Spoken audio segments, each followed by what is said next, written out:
ایک چھوٹے سے گاؤں کی کہانی ہے جہاں پہاڑیوں کے بیچ میں ایک نوجوان لڑکی امینا رہتی تھی۔ امینا کا دل نرمی اور بے قراری سے بھرپور تھا۔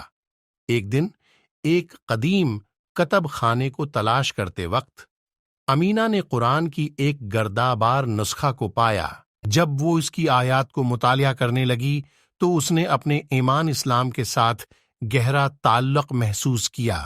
سالوں گزرتے گئے، امینا کی قرآن کے لیے محبت میں اضافہ ہوتا گیا۔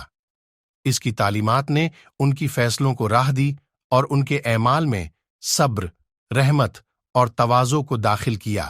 وہ اپنی دیکھ بھال کی حکمت کو گاؤں والوں کے ساتھ تقسیم کرنے لگی، جو ان کے درمیان اتحاد اور تفہیم کو فروغ دینے لگی۔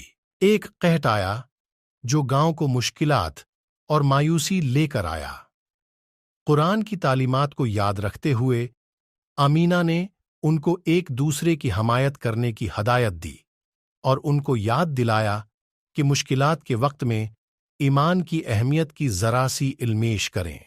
قرآن کی رہنماؤں کے طور پر انہوں نے خیرات کی قدر سکھائی اور سب کو یاد دلایا کہ ضرورت مند لوگوں کی مدد کرنا ان کے مذہبی اصولوں کی بنیادی اصول ہے۔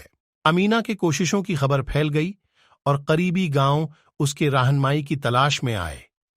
وہ قرآن کی صلح اور رحمت کی تعلیمات کو جاری رکھتے ہوئے مختلف کمیونٹیوں کے درمیان فاصلے کو کم کرنے اور ان کی تقسیموں کو صحت مند کرنے کا کام کیا۔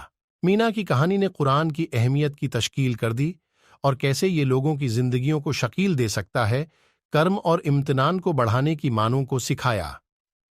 اپنے مثال کے ذریعے لوگ سیکھتے ہیں کہ قرآن صرف ایک مذہبی متن نہیں ہے، بلکہ ایک مواقع ہے کہ زندگی کو معنوں سے بھر دیا جائے اور ہم خوشی اور اتفاق کی زندگی گزار سکتے ہیں۔